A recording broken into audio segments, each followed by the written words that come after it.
Hi, and welcome to my weekly reading recap while I stitch. So this week I have finished 2 books, but before I dive into that, I learned a few things from last week's videos. We're going to try to keep the pattern out of frame this time.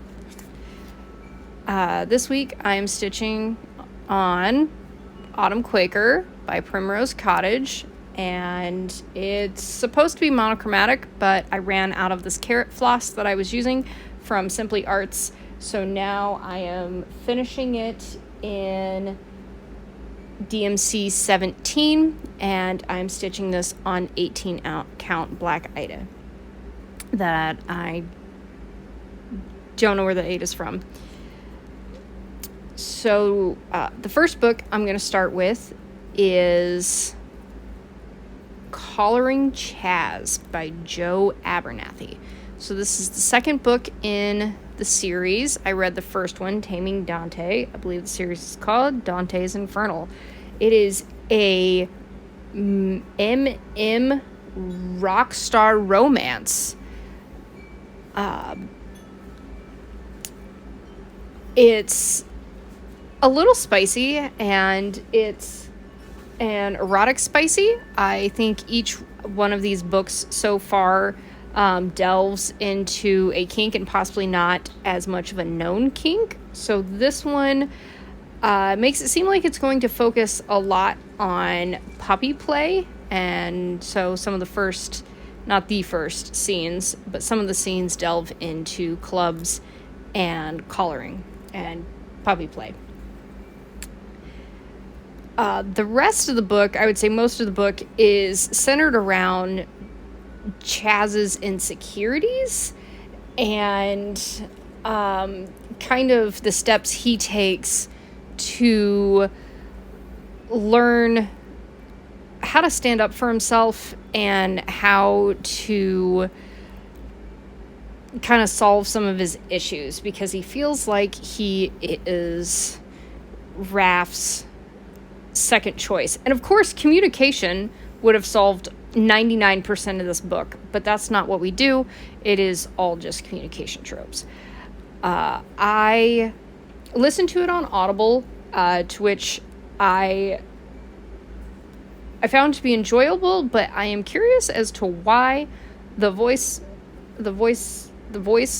of Chaz chose to make Dante kind of like English British sounding, maybe a little Irish rogue. I was a little confused by that, because in Dante's book that is not what he sounds like, so it's kind of a little bit of whiplash.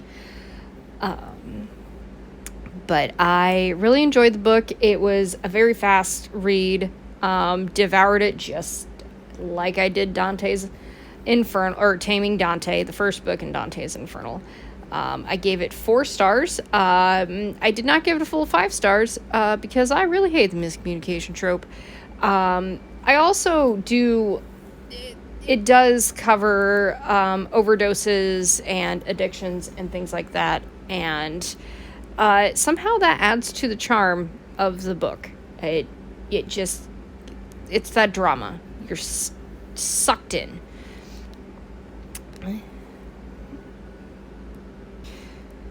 For the next book I finished this week, maybe 18 count Ida is not my best choice for this video, with it being held so far away from me. I did finish the book I was reading last week, Fire and Fire by Kyrstie Nickles, which is a Scottish historical romance. Nope. And I wasn't loving it last week, and I said maybe that's because I wasn't very far in, and some more exciting things would happen. And yes, I did have some more excitement. At one point, I don't think this is too much of a spoiler, the children are kidnapped. I won't say by who, but the children are kidnapped. And so mom and dad have to learn to get along. Well, have to learn to be together again and go get their kids. And mom is learning about her magic, and the kids are learning about their magic as well. So I did not give this a very high rating. I gave it 2 stars. It was fine. Maybe 3 stars is applicable. I just felt like everything was too easy. I just wanted more. I wanted... I don't want to say struggle, because like it talks about struggle. And I guess from the beginning of it, I kind of thought that Aiden would have some struggles with alcoholism, because he talked about that. But then it no longer got brought up. It kind of got brushed under the rug. And it does some time hops from when he meets Evelyn. And so you're kind of going back in time and then forward in time. And so part of it is you got to keep up. But I feel like everything was too easy. At one point, Aiden gets trapped inside of a burning building that is collapsing, and then he just appears. He's just fine. There is no issue. We don't know how he got out, but he did. So it feels like everything is just kind of given. And then, like, there's randomly a dragon. I don't know what the dragon added, except now there's dragons.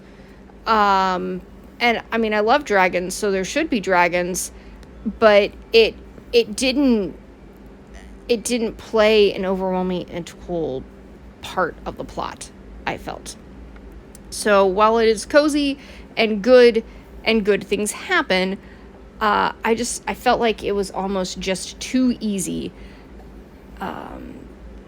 Also, the end, kind of gory for this easy, go-lucky book.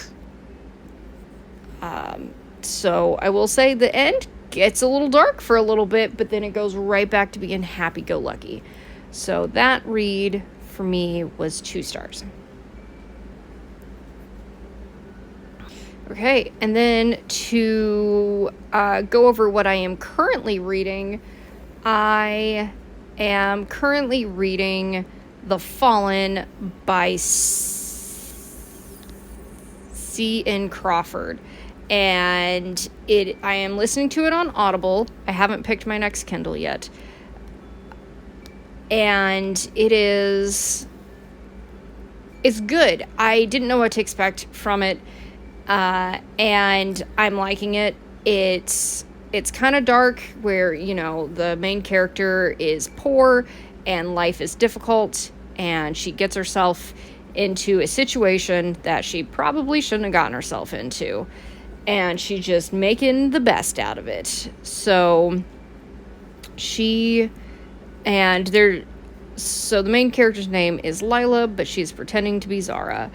And I believe it is a romance, and it has angels, but angels are the bad guys. They're fallen angels, and they are very sexual beings. They control lust, and so there's a lot of tension already, a lot of wanting, and kind of some hilarity with some of the mistakes Lila gets herself into. Like, he's essentially the leader, the Count, and she punches him in the face while she's pretending to be her best friend.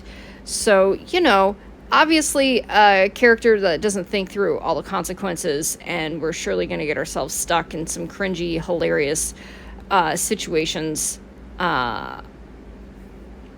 So I am enjoying it, and I don't believe I'm halfway through yet, but it's kind of hard to put down. It is so far a really good read, and I can't wait to see where it leads.